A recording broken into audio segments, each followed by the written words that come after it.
warahmatullahi wabarakatuh. Shalom, Om Swastiastu, Namo Buddhaya, salam kebajikan. Selamat pagi dan salam sejahtera untuk kita semua.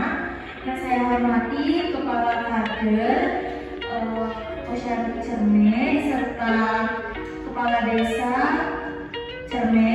Yang saya hormati ibu-ibu yang sudah datang untuk penyuluhan pada pagi hari ini.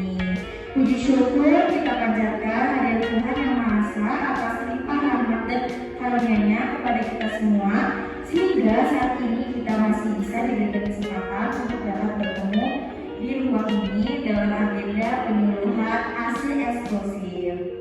Kami ucapkan selamat datang untuk ibu-ibu yang sudah datang dan selamat bergabung. Semoga kita dapat mengikuti acara ini secara aktif dan partisipatif. Perkenalkan, saya Rian Sreswana yang akan memimpin dan memberikan materi pada pagi hari ini dalam acara penyuluhan ASI eksklusif pada pagi hari ini. Baik, kita langsung saja untuk materinya. Nah, jadi ibu udah pada tahu belum apa sih ASI eksklusif itu?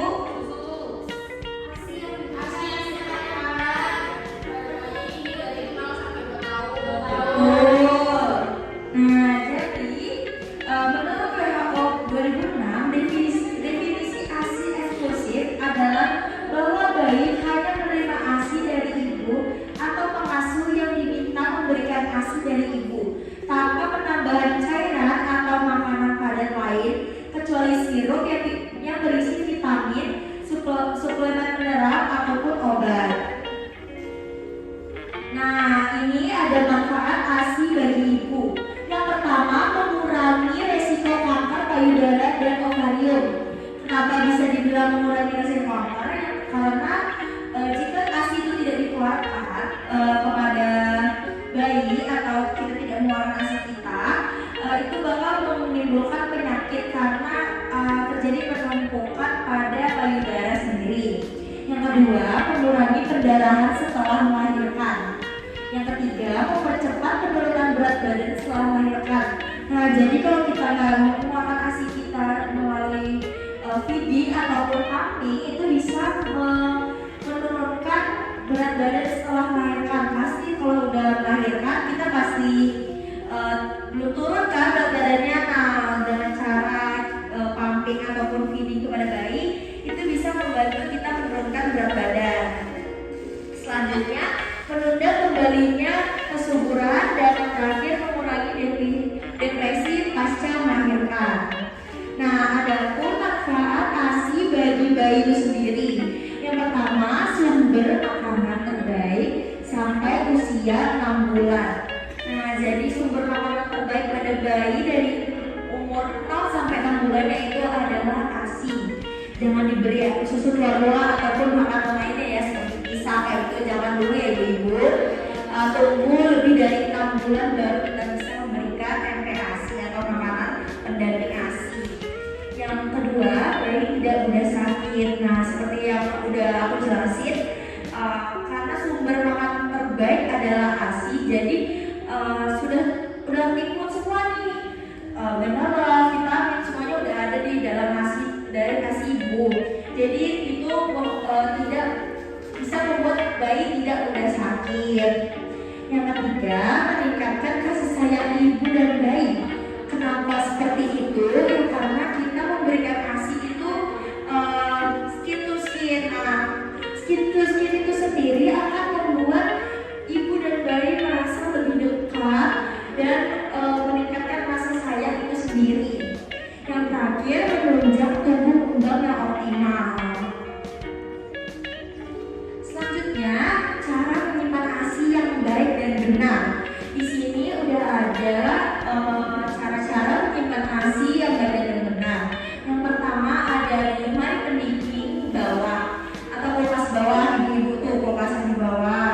Nah, itu suhunya 4 sampai 5 derajat Celcius. Nah, ASI itu sendiri bisa bertahan selama 3 sampai 4 hari.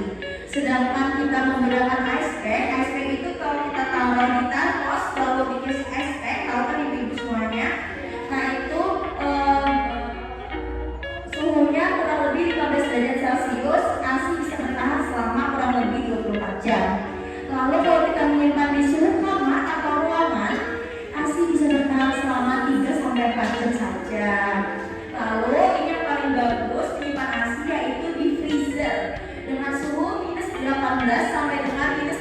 derajat Celcius, ASI bisa bertahan selama 4 bulan.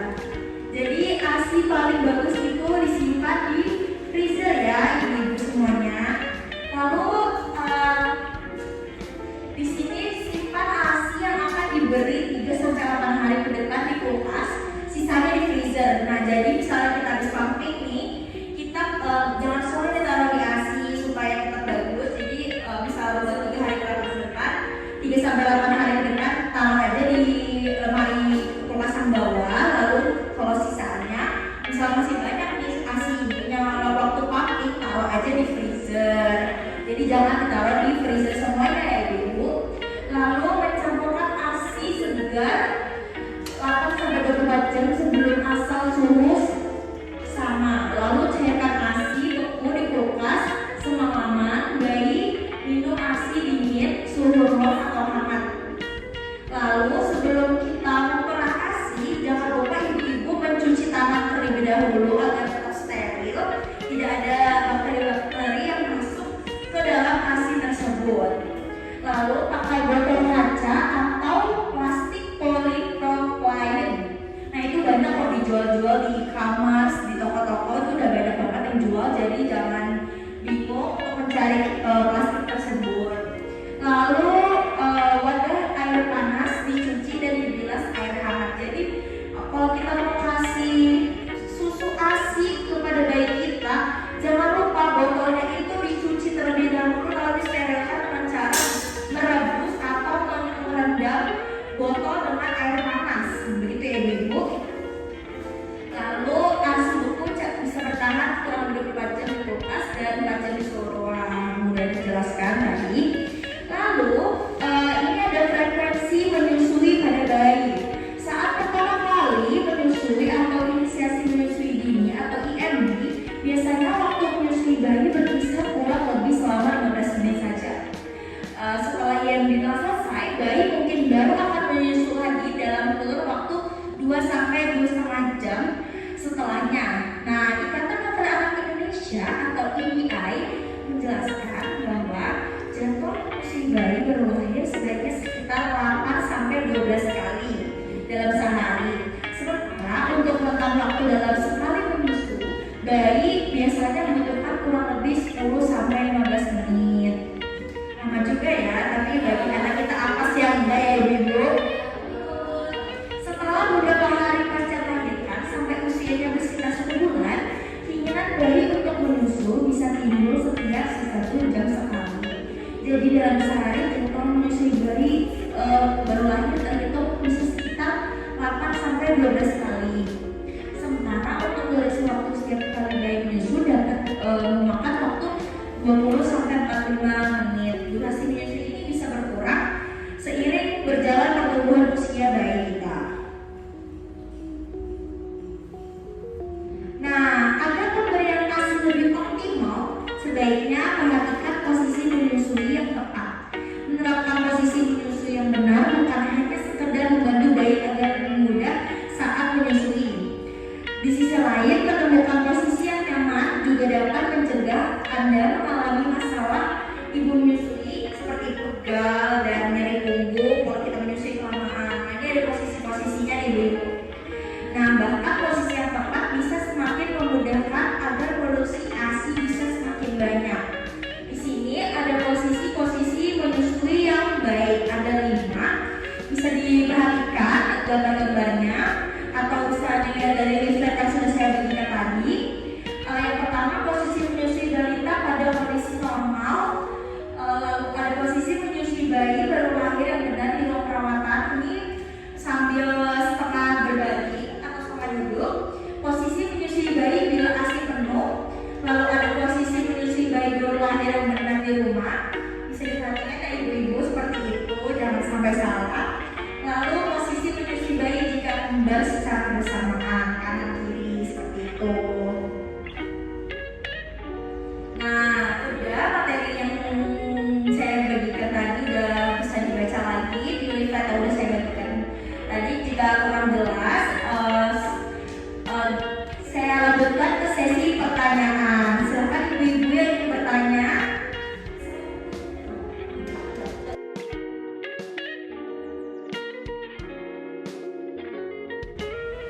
Sekian pemateri kali ini. Apakah ada yang ingin bertanya, ibu-ibu? Saya berikan 3 kesempatan untuk bertanya pada siang hari ini. Oke, silakan ibu, nama dan asalnya. Baik, perkenalkan nama saya Ibu Nana. Saya dari Fisik. Baik, perkenalkan nama saya Ibu Nana. Saya dari Fisik. Tadi dijelaskan bahwa penyimpan ASI itu di versi itu bisa bertahan sampai 4 bulan. Nah, itu apakah ASInya itu membeku atau gimana ya? Mohon dijelaskan. Terima kasih. Baik, terima kasih atas pertanyaan ya Ibu Nana. Beri applause dulu. Nah, jadi menyimpan ASI di freezer itu bisa bertahan selama 4 bulan, benar sekali. Nah, untuk menyimpan di freezer itu sendiri pasti akan membeku. Jadi setelah ASI itu sudah ditaruh di freezer, sebelum kita memberikan ke anak atau bayi kita, itu pasti harus dicairkan terlebih dahulu dengan cara dengan air panas kita rendam itu ASINya, lalu kalau sudah mencair baru kita bisa berikan ke bayi kita, tapi tidak jangan langsung diberikan karena masih panas ya. Jadi ditunggu dengan suhu ruang dulu atau hangat beku baru kita bisa berikan ke bayi kita. Seperti itu Ibu Nana. Apakah sudah menjawab? Sama-sama. Ayo ibu-ibu, siapa yang ingin bertanya lagi? Ya, silakan Ibu, nama dan asalnya. Perkenalkan nama saya Ibu Putri dari BPA. Saya bertanya, itu kalau susu